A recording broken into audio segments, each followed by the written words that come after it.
Good morning students, स्वागत है आप सबका। मैं हूं सूर्य प्रकाश शर्मा और हम लोग पढ़ रहे हैं, बल्कि शुरू कर रहे हैं कहें, एक नया टॉपिक, विधि का शासन और संविधानवाद। ये आपके BA part first paper first में बी सेक्शन का अंतिम टॉपिक है और इसके बाद हम जो है सी सेक्शन शुरू करेंगे। बल्कि हम सेकंड पेपर के कुछ टॉपिक्स करेंगे इसके बाद में। तो शुरू करते हैं अपनी बातचीत। देखिए, आधुनिक समय में हमने जो शासन प्रणालियां प्रचलित हैं उनको मोटे तौर पर दो भागों में बांटा और पढ़ा उनके बारे में। एक था लोकतांत्रिक शासन प्रणाली और दूसरी अधिनायकवादी शासन प्रणाली। दोनों को हमने विस्तार से समझा और दोनों के गुण दोष की चर्चा की थी।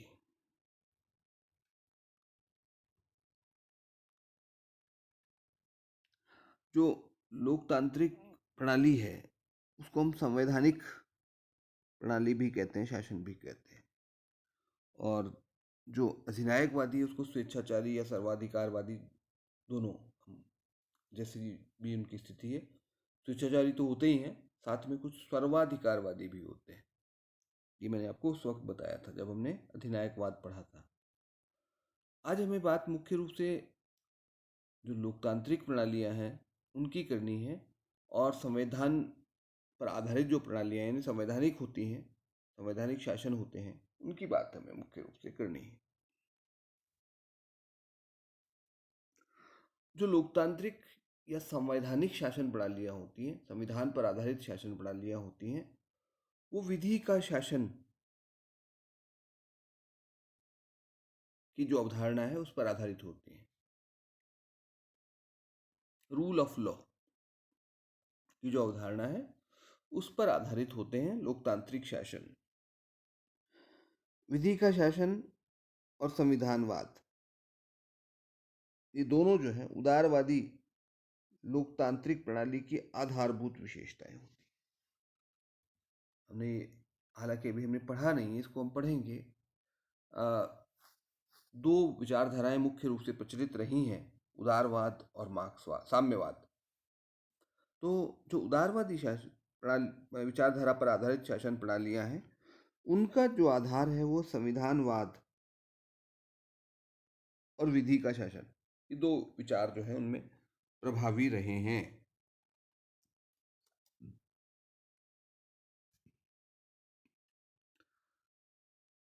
हम बात करते हैं इस विचार की पृष्ठभूमि की। यद्यपि जो विधि का शासन शब्दावली है, इसका पहला प्रयोग तो हमें 1885 में देखने को मिलता है। मतलब पहला, यूं कहें कि विस्तृत व्याख्या उसकी जो है, विस्तृत व्याख्या में 1885 में A.V. डाइसी जो विद्वान थे उनकी विचार, उनकी पुस्तक में हमें देखने को मिलता है। लेकिन एक विचार के रूप में इसका अस्तित्व बहुत पुराना है। ये शब्दावली प्रयोग पहली बार मतलब A.V. डाइसी के हमें देखने को मिलता है, लेकिन ये जो विचार है ये बहुत पुराना है। जो हमारे राजनीति विज्ञान के जो जनक माने जाते हैं, अरस्तु, उन्हें, उनके विचारों में हमें इस विचार के सूत्र मिलते हैं। अरस्तु ने कहा था कि यह अधिक उचित होगा कि किसी नागरिक के स्थान पर कानून शासन करे। It would be more proper that law should rule instead of any citizen, any of the citizens। कि नागरिकों में से किसी व्यक्ति का शासन हो, इससे बेहतर यह है कि कानून का शासन हो। क्यों? क्योंकि कानून किसी एक व्यक्ति की इच्छा पर आधारित नहीं होता, वो बहुतों की इच्छाओं के मेल से बनता है। तो उसमें एक व्यक्ति की इच्छा के जो दोष होते हैं वो खत्म हो जाते हैं। ये हमारे राजनीति विज्ञान के जनक जो अरस्तु थे उन्होंने कहा था। एक व्यक्ति की इच्छा गलत हो सकती है, अतार्किक हो सकती है, स्वार्थपूर्ण हो सकती है, इसलिए एक व्यक्ति की इच्छा के बजाय संपूर्ण समाज की इच्छा जो कि कानून के रूप में अभिव्यक्त होती है, उस पर आधारित होना चाहिए शासन को। आपको पता है कि अरस्तु जो है वो यूनानी थे, तो यूनान के साथ साथ रोम में इस दिशा में बहुत महत्वपूर्ण कार्य हुआ। कानून के क्षेत्र में जो विकास हुआ वो रोम जो है इसके लिए बहुत अधिक जाना जाता है। रोम के जो विद्वान थे सिसरो ने कहा था कि स्वतंत्र होने के लिए हम सभी विधि के सेवक हैं। In order to be free we are all servants of the law. ये वाक्य था जो सिसरो ने कहा था। अभिप्राय यह है कि अगर हमें स्वतंत्र रहना है तो हमें कानून के अधीन रहना होगा, विधि के अनुसार चलना होगा। विधि का महत्व उन्होंने प्रतिपादित किया है। इस शब्दावली का पहला प्रयोग मैंने पहले भी अभी कहा था आपसे कि एविडाइसी, लेकिन पहला प्रयोग एविडाइसी में नहीं मिलता हमें। पहली विस्तृत व्याख्या हमें एविडाइसी में मिलती है। पहला प्रयोग 1610 में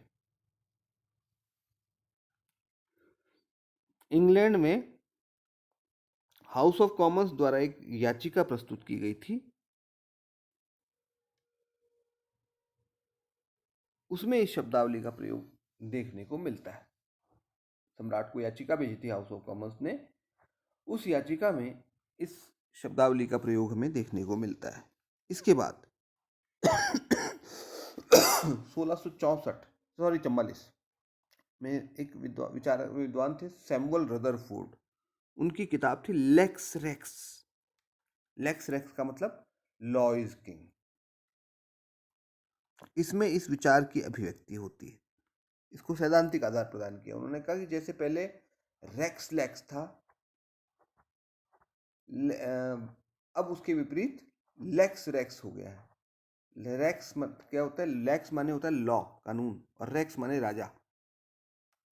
तो सैमुअल रदरफोर्ड की इस किताब का अर्थ शीर्षक था कानून ही शासक है, कानून ही राजा है, लॉ इज किंग। इससे पहले मान्यता क्या थी? King is law, rex lex था पहले। रदरफोर्ड ने उसको उल्टा कर दिया, law is king, king is law नहीं, लॉ इज किंग। अब तक माना जाता राजा ने जो कह दिया वो कानून है। आपको याद है राजा को राज्य का प्रतीक माना जाता था। लुई 14वां जो हुआ था फ्रांस में, उसने कहा था मैं ही राज्य हूं, और राजा का शब्द जो है कानून था।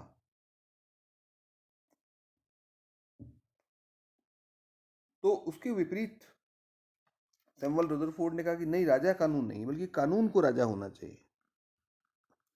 जेम्स हैरिंगटन 1656, उन्होंने कहा था व्यक्तियों के साम्राज्य पर विधियों के साम्राज्य को वरीयता दी जानी चाहिए। साम्राज्य व्यक्तियों का नहीं होना चाहिए बल्कि विधियों का होना चाहिए। विधि माने कानून का होना चाहिए। अमेरिका में टॉमस पेन ने कहा था कि अमेरिका में लॉ इज किंग, कानून ही राजा होगा।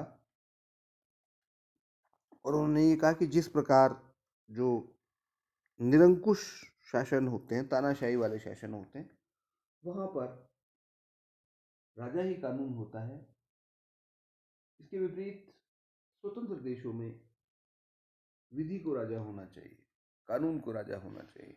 कुल मिलाकर के बात यह है कि शासन कानून के अनुसार चलना चाहिए, किसी व्यक्ति विशेष की मनमानी इच्छाओं पर आधारित नहीं होना चाहिए।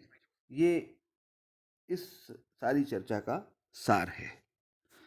अब हम बात करेंगे परिभाषा की, अर्थ की। ऑक्सफोर्ड इंग्लिश शब्दकोश जो है उसमें विधि के शासन को समाज में विधि की सत्ता तथा प्रभाव के रूप में परिभाषित किया गया। क्या है विधि के शासन का मतलब? कि समाज में कानून की सत्ता होनी चाहिए, सर्वोच्चता होनी चाहिए और उसका प्रभाव होना चाहिए, influence and authority of law in society. इस रूप में इन्होंने परिभाषित किया है।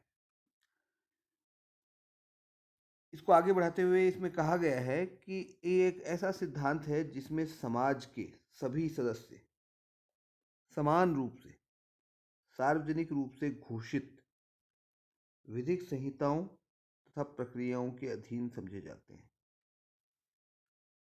इस प्रकार का शासन है इसमें, ये ऐसा शासन है जिसमें समाज के सारे लोग, चाहे वो कोई भी क्यों ना हो, शासक ही क्यों ना हो, वो सार्वजनिक रूप से घोषित विधि संहिताओं और प्रक्रियाओं के अधीन होते हैं। यानी विधियां प्रकट होती हैं, कोई छुपी हुई नहीं होती। जो विधियां सबको ज्ञात हैं, उन कानूनों के अधीन होते हैं सारे लोग।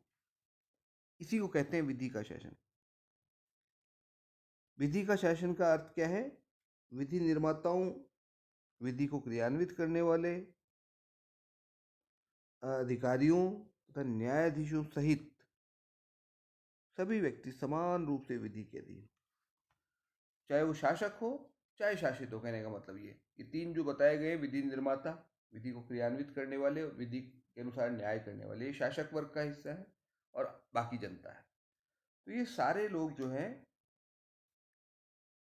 विधि के अधीन हों, उसी के अनुसार काम करें।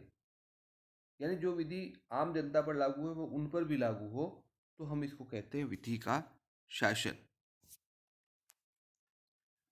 विधि का शासन का विचार जो है निरंकुशता तथा अल्पतंत्र का विरोधी है, जहां शासकों को विधि से ऊपर माना जाता है। यहाँ पर विधि सर्वोच्च है। किसी व्यक्ति, चाहे वो कितना ही बड़ा क्यों ना हो, उसकी कितने बड़े पद पर क्यों ना हो, वो विधि के अधीन है।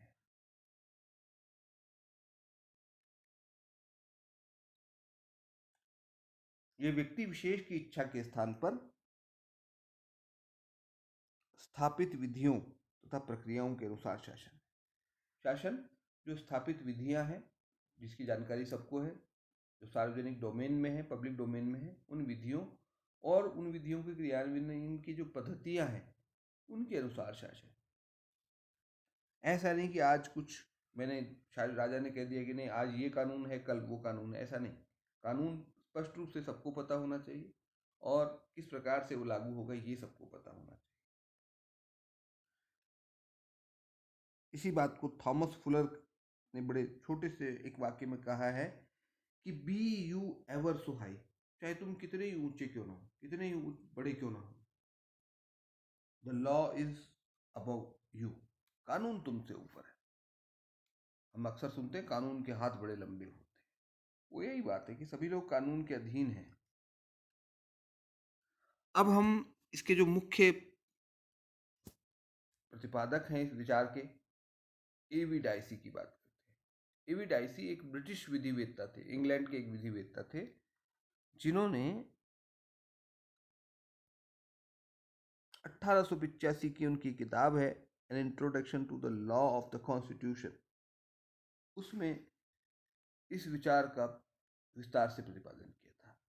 ये जो विचार है विधि का शासन, ये ब्रिटिश शासन प्रणाली का आधारभूत सिद्धांत है। यानी अगर कहें कि ब्रिटिश शासन प्रणाली किन पिलर्स पर खड़ी है, तो जो पिलर्स हैं उनमें एक महत्वपूर्ण पिलर ये भी है। उसके अलावा संसदीय सर्वोच्चता वहाँ का एक महत्वपूर्ण सिद्धांत है। तो क्या कहते हैं डायसी? तीन बातें हैं मोटे तौर पर डायसी के विचार में। पहला, विधि का शासन का मतलब बता रहे हैं, बिल्कुल सारांश। ये अगर आपसे पूछे छोटे प्रश्न में तो आप इस एक स्लाइड से काम चल जाएगा, आपको इसी को समझा दीजिएगा आप। एक अगर 4-5 नंबर का प्रश्न आता है आपकी परीक्षा में, इतना लिखना पर्याप्त होगा आप। पहली बात, मनमानी शक्तियों का अभाव। इसका अभिप्राय है कि किसी भी व्यक्ति के पास मनमानी शक्तियां नहीं होंगी।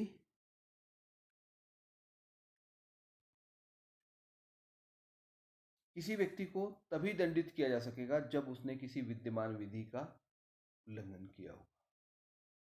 मनमाने तौर पर किसी व्यक्ति को कोई दंड नहीं दिया जा सकता। मनमानी शक्ति किसी के पास होगी ही नहीं। शासन प्रशासन विद्यमान विधियों के अनुसार चलेगा। अगर कोई कमी नजर आती है विद्यमान विधि में तो पहले उसको बदला जाएगा, उसके बाद वो लागू होगी। हमारे संविधान में भी अनुच्छेद 20 में एक इसी तरह का प्रावधान है, इसको कहते हैं कार्योत्तर विधि का निर्माण नहीं किया जा सकता। यानी किसी व्यक्ति को किसी विद्यमान विधि के उल्लंघन के लिए ही दंडित किया जा सकता है, और उतना ही दंड दिया जा सकता है जितना प्रावधान उस विधि में है, उससे ज्यादा नहीं दिया जा सकता। और आपको लगता है कि किसी अपराध की ये सजा कम है तो पहले उसको बदलिए कानून को, उसके बाद जिस दिन वो बदल जाएगा उस दिन से फिर उसकी सजा भी बदलेगी। दूसरी बात, विधि के समक्ष समता का सिद्धांत, ये भी हमारे संविधान में शामिल है। इसका मतलब ये कि चाहे कोई भी व्यक्ति क्यों हो, चाहे राजा हो चाहे आम जनता हो, सब विधि के अनुसार कार्य करेंगे, सब पर विधि समान रूप से लागू होगी या सबका समान रूप से संरक्षित करेगी। कोई छोटा या बड़ा नहीं होगा कानून के सामने, सब पर बराबर रूप से लागू होगी। दूसरा अर्थ ये था। पहला अर्थ था कि विधि की इच्छानुसार शासन चलेगा, किसी व्यक्ति विशेष की इच्छा नहीं चलेगी, किसी को मनमानी शक्तियां प्राप्त नहीं होगी, चाहे वो राजा हो, चाहे प्रशासक हो, सॉरी विधि निर्माता हो, चाहे वो न्यायकर्ता हो। दूसरी बात हमने कही कि विधि के समक्ष समता का विचार हमने कहा, विधियां समान रूप से सब पर लागू होंगी। और तीसरी बात इसमें थी कि व्यक्ति के अधिकारों को प्राथमिकता, व्यक्ति के अधिकार प्राथमिक हैं और उन्हीं के आधार पर संविधान का विकास हुआ है, ऐसा ऐसी मानते हैं। संविधान अधिकारों का स्रोत नहीं है, बल्कि अधिकार संविधान को जन्म देते हैं। व्यक्ति के अधिकार प्रमुख हैं। संविधान तो आप बदल भी सकते हैं, लेकिन व्यक्ति के अधिकारों के अनुरूप संविधान को बदलना चाहिए, उसके विपरीत नहीं। ये डाइसी का कहना है।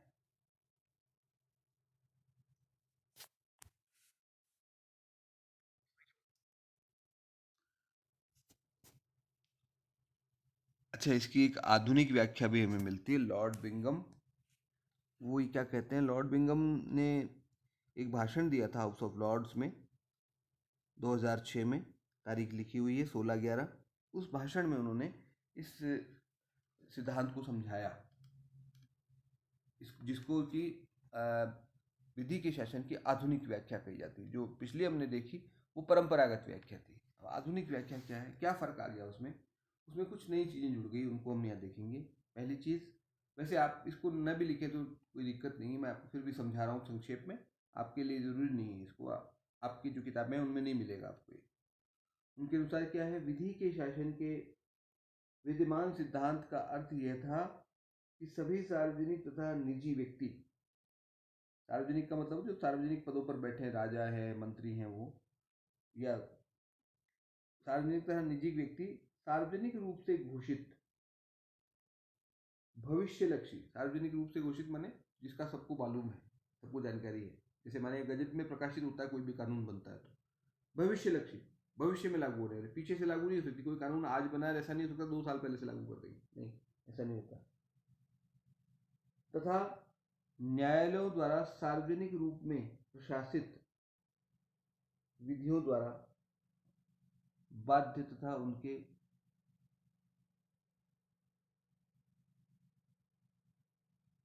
बाध्य तथा उनके लाभों के अधिकारी होंगे। यानी विधि से बंधे हुए हैं और उससे अगर कोई लाभ मिलता है तो वो भी उनको मिलेगा। यानी कहने का मतलब सभी लोग सार्वजनिक रूप से घोषित भविष्यलक्षी विधियों से बंधे हुए हैं और उनके लाभों के अधिकारी हैं।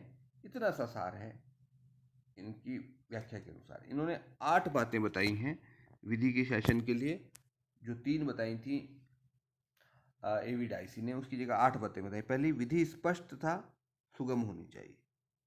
क्लियर बात है, स्पष्ट हो क्या विधि है सबको मालूम होना चाहिए, और सरल भाषा में होनी चाहिए जिसका अर्थ सबको समझ में आए। बहुत सारे कानून इतनी जटिल भाषा में लिखे जाते हैं आम आदमी समझ ही नहीं पाता है, तो ये विधि की भावना, शासन की भावना के अनुरूप नहीं है, ऐसा मानते हैं बिंगम। दूसरी बात, विधिक अधिकारों तथा दायित्वों का निर्धारण विधि के आधार पर हो, न कि स्वविवेक के आधार पर। विधि कानून के ने किसी को क्या दायित्व सौंपा है या विधि से किसी को क्या अधिकार मिले हैं, इसका निर्धारण विधिक प्रक्रिया से होना चाहिए, किसी व्यक्ति विशेष की इच्छा अनुसार नहीं। तीसरा, तर्कसंगत विभेद के आधार अभाव में विधि सब पर समान रूप से लागू होगी। विधि सामान्यतः सब पर समान रूप से लागू होगी, लेकिन अगर कोई तर्कसंगत आधार पर लोग अलग अलग हैं तो उन पर समान रूप से लागू नहीं भी होगी। जैसे कोई भी कानून बनेगा तो महिला और पुरुष पर समान रूप से लागू हो ये जरूरी नहीं, क्योंकि उनकी स्थिति अलग अलग है समाज में। या वयस्क और बच्चों पे समान रूप से लागू हो ये कोई आवश्यक नहीं। जिसे हम देखते हैं हत्या के लिए उम्र कैद या फांसी की सजा होती है, लेकिन यही हत्या अगर किसी बच्चे से हो जाए तो उसको जुवेनाइल जस्टिस एक्ट के तहत उसके खिलाफ मुकदमा चलता है और उसको कम सजा मिलती है, क्योंकि उसे माना जाता है कि वो परिपक्वता के अभाव में उससे अपराध हुआ। चौथी बात, मूलभूत मानवाधिकारों को विधिक संरक्षण, जो मूल मानवाधिकार है उनको विधिक संरक्षण मिलना चाहिए। ये ये एक नई बात है जो लॉर्ड बिंगम की व्याख्या में हमें मिलती। चौथी वाली बात जो है, परंपरागत जो धारणा थी उसमें इस प्रकार की कोई बाध्यता नहीं थी कि वो मौलिक अधिकारों का संरक्षण करे, लेकिन बिंगम की व्याख्या में ये शामिल है। नेक्स्ट, न्याय त्वरित एवं कम खर्च पर होना चाहिए। नेक्स्ट, कार्यपालिका अपनी शक्ति का सद्भावनापूर्वक उचित उद्देश्य के लिए तथा निर्धारित सीमाओं में रहकर प्रयोग करे। ये एक और महत्वपूर्ण बात है। कार्यपालिका पर भी एक नैतिक दायित्व भी है कि वो अपनी शक्ति का उचित उद्देश्य के लिए और निर्धारित सीमाओं में रह करके प्रयोग करें। नेक्स्ट, उचित न्यायिक प्रक्रिया हो, न्याय की प्रक्रिया भी उचित होनी चाहिए। अंतिम बात, राज्य अंतर्राष्ट्रीय संधियों तथा कानून से उत्पन्न दायित्वों का निर्वाह करें। जो अंतर्राष्ट्रीय संधियां हमने कर रखी उनको हम माने और जो दायित्व है उसका हम पालन करें। ये है विधि के शासन की अवधारणा। कुछ और चीज़ें इसमें बाकी हैं, वो नेक्स्ट वीडियो में आपको अगले बार मिलेंगी। धन्यवाद।